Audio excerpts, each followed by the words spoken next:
Hi. So today's video is about do's and don'ts of muscle building. So this has been a topic that's been asked to me by someone. I don't remember his name. 2 weeks back, but because it's like a detailed video, I just waited on it for now, till now. So now I got the chance. I thought this is the time to make the video. So I'm gonna be speaking about the do's and don'ts of muscle building from a general perspective. I'm not gonna speak about any particular condition. Like if you are asking me about muscle building for somebody with a diabetes, I am not gonna speak from that side. I'm gonna speak it from a general perspective. And when I speak about the do's of muscle building, that automatically means the other side is covered. Most of it is covered, but I'll be covering it anyway.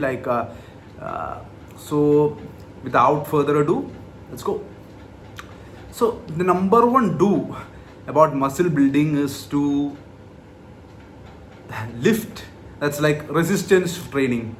Resistance training is like the critical aspect of muscle building. You simply cannot build muscle without putting your muscles under stress.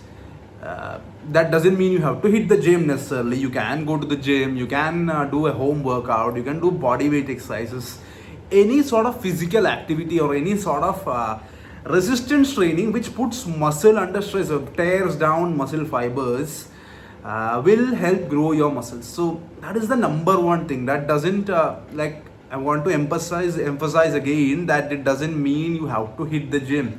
If you are able to provide enough stimulus in your home without any, like, through body weight exercises, if you can do push-ups effectively, that is enough stimulus. So that is very important. So that is the critical aspect. Number two would be nutrition. And nutrition, again, I can come to the elephant. I can address the elephant in the room. That would be protein. You need to hit your protein targets. There's no way you're going to build muscle without adequate protein intake. So at least with the bare minimum, I would suggest, normally I would suggest 1.2 grams per kg body weight as your protein intake. But somebody with a muscle building goal, 1.5 should be the bare minimum. 1.5, 1.8, 2 grams depending on where you are and depending on your muscle building goal, you have to adjust this.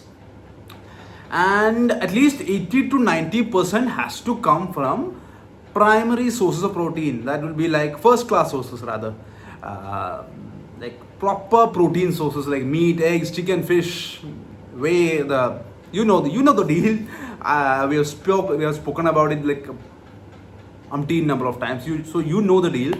10% of it or maybe 15-20% of it can come from secondary sources. That would be your legumes and nuts and all that stuff. That is fine, but major chunk of it has to come from primary sources or first class sources. The reason being is they need to be highly bioavailable, or your body should be able to absorb them maximum. Another reason is something called the leucine threshold.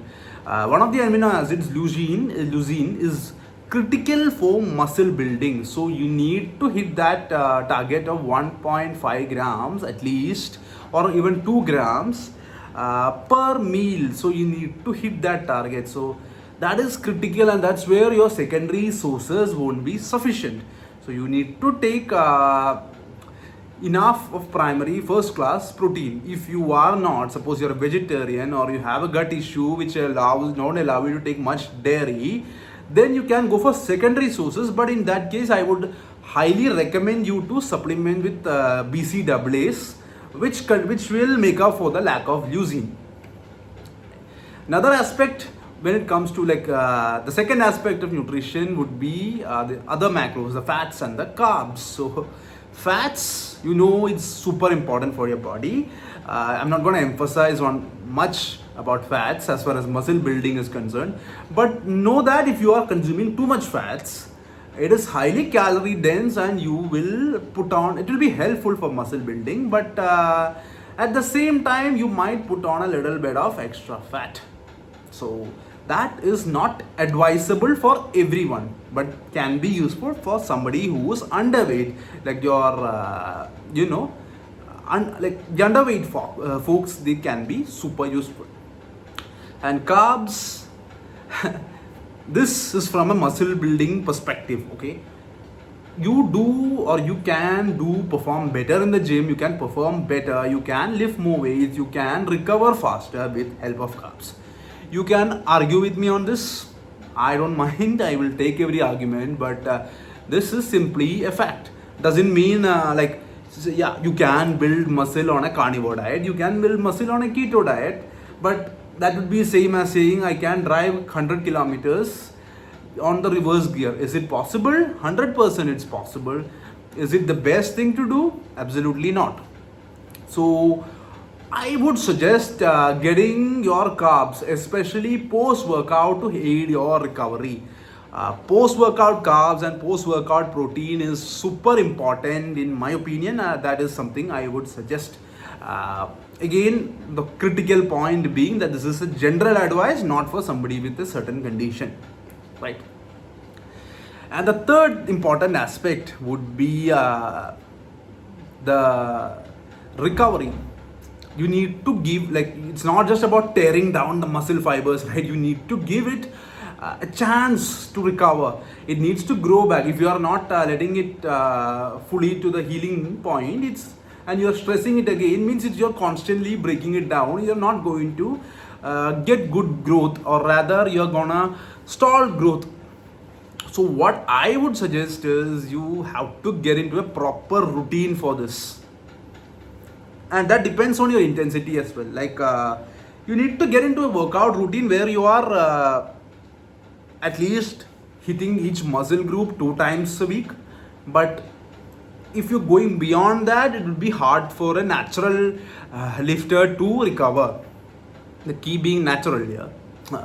So I would think I would recommend you guys to pick out a good routine. That's a very important thing. At the initial stage, leave it. Just don't bother or don't waste your time thinking about the routines and stuff. But once you get into the groove of it, like once you're in the 33 months, 4 months, 6 months, like whatever it is, work out a good routine for you, like that works with your whole schedule.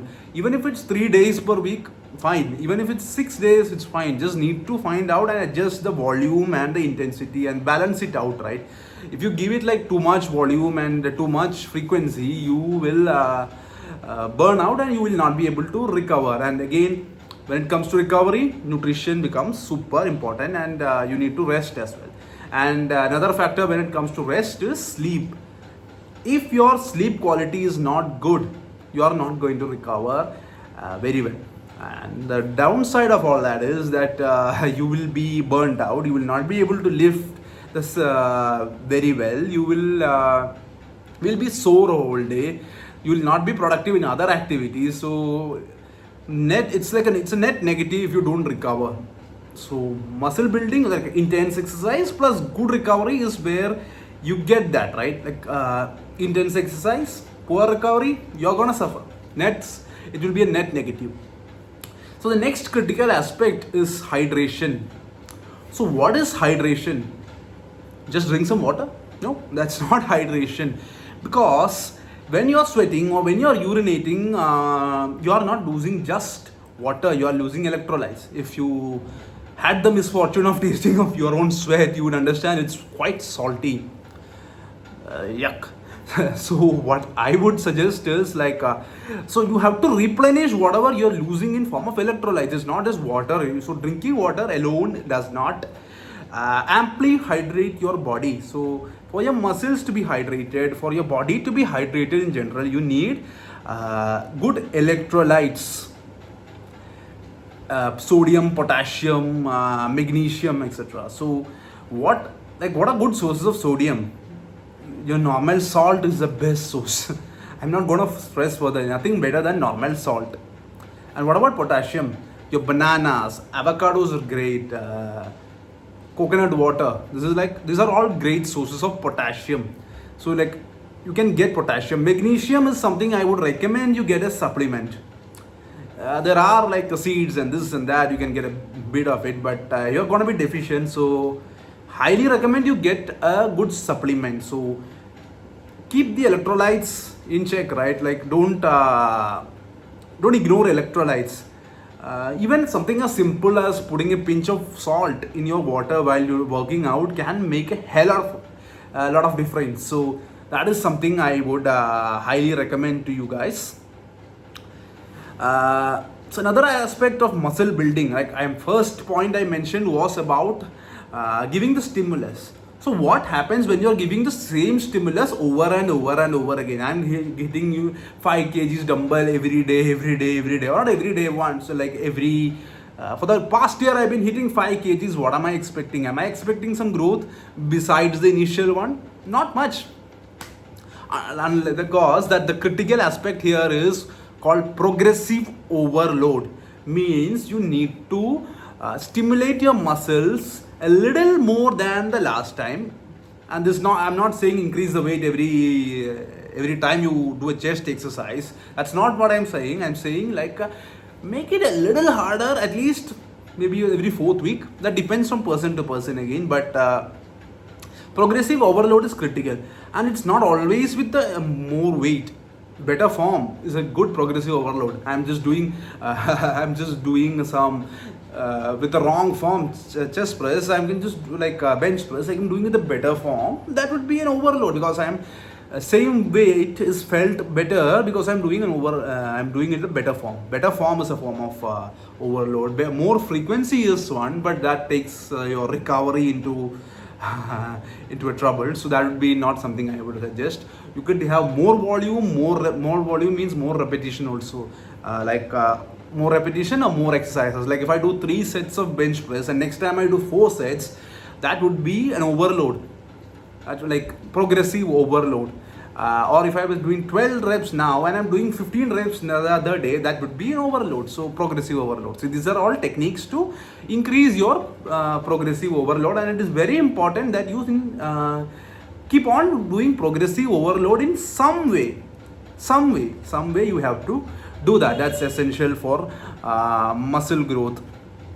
So I think I covered all the do's of muscle building. Now I'm going to stress on the don'ts. Again, general aspect, general perspective. I'm talking 100% for the common person, not somebody with a particular condition. So what are the don'ts? Don't undereat your calories unless you're obese. If you're obese and you have you're fat adapted, then you can work out with the lower calories, because your body will burn fat, and that will internally provide the calories for you to perform well. But if you are not overweight, or you're just a little like above the normal weight or something, and don't undereat your calories if your first preference is building muscle. That would be first don'ts. Another aspect is fasting. Don't over fast. Fasting is exceptional. I would recommend, and like 9 out of 10 people to do some sort of fasting. That is, I believe it's the best thing. It's so free and everything. It's the best thing. But when it comes to muscle building, I don't want anyone to over fast, especially about 3 days, and especially when you are not, you don't have a lot of weight to lose. Again, about the weight loss. Like if you're really obese, then it should not be much of a problem. But otherwise, too much fasting is not something that you're gonna get. You're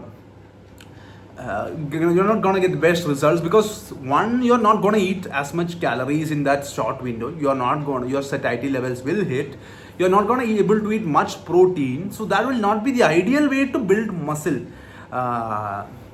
So that is the second most important thing. And the third don'ts is like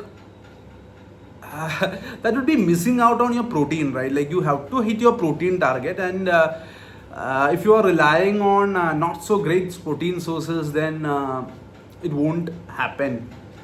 So these are the 3 important don'ts of muscle building. But all the do's I said, when you flip it on the other side, it's don'ts, right? Like I mentioned about progressive overload. If you're not progressively overloading, that means it's a don't of muscle building. Don't just be stagnated with one weight. Don't don't stress too much, or don't uh, you know don't avoid, don't be sleepless. Just not having proper sleep and stress raises your cortisol level, the stress hormone, and that really doesn't help with your muscle building. So these are all some of the do's and don'ts of muscle building. I'm sure I'll be making a much more elaborate video some other time with much more details, and probably I'll be making a much more detailed video on each and every aspect, so you get the point. But till then, I hope this video serves the purpose. Bye.